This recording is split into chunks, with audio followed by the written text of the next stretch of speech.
In 2020, while I was in China, I received numerous inquiries from people. One of them was a woman from Shandong named Pan Pan, who flew all the way to meet me. Pan Pan is a young hairstylist who owns her studio. She confided in me that her partners frequently cheated on her, which was her biggest struggle. A few years earlier, when her father was diagnosed with cancer, she visited a temple in Shandong and prayed to Guanyin Buddha.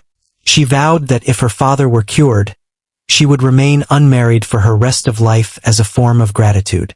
To her amazement, her father's cancer was cured, leaving even the doctors astonished. During a hypnosis session, she entered a realm of light and experienced glimpses of 3 past lives.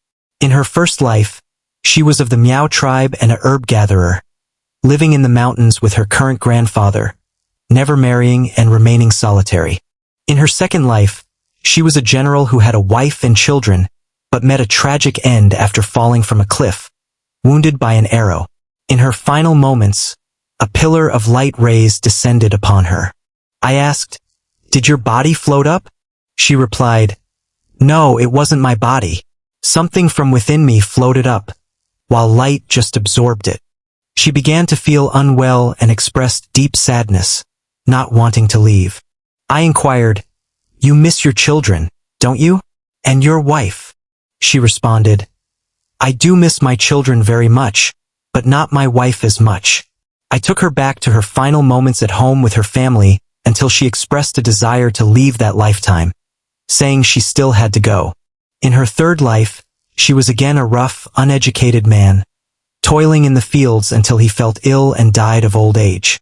Before his passing, he saw himself drinking the Chinese medicine brewed by his wife. After each death, her soul automatically returned to the spirit world, becoming a small child beside a large, white-haired old man. She recounted how she kept begging him not to let her enter the cycle of reincarnation. But each time, the old man would gently hold her and then toss her away, sending her into another lifetime. I then guided her to this lifetime to seek her lover. Soon, she envisioned an image: a motorcyclist in a leather jacket, wearing a helmet, riding along the road. As she tried to get closer for a better look, a sudden avalanche of rocks fell from the mountainside, blocking her view.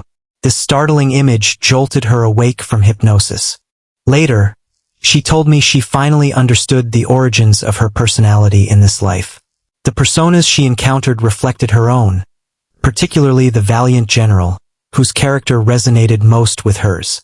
The pain he felt from the arrow wound transferred to her, causing her usual chest tightness and discomfort, which disappeared after she understood the reason for it during the session. The following day, she returned, hoping I could help her re-enter hypnosis to clarify the man she had seen. I had cautioned her that the heavens might not have granted her this privilege yet, as the timing might not be right. Nonetheless, I assisted her in entering hypnosis again. She returned to the same road and once again saw the motorcyclist. This time, no rocks obstructed her view, but when she attempted to see his face clearly, his features began to shift rapidly between different face images. During this process, I guided her to explore other spaces. She mentioned seeing a ladder and followed my instructions to climb it, entering a bright realm where she encountered Jesus, monks in robes, and the white-haired old man from before.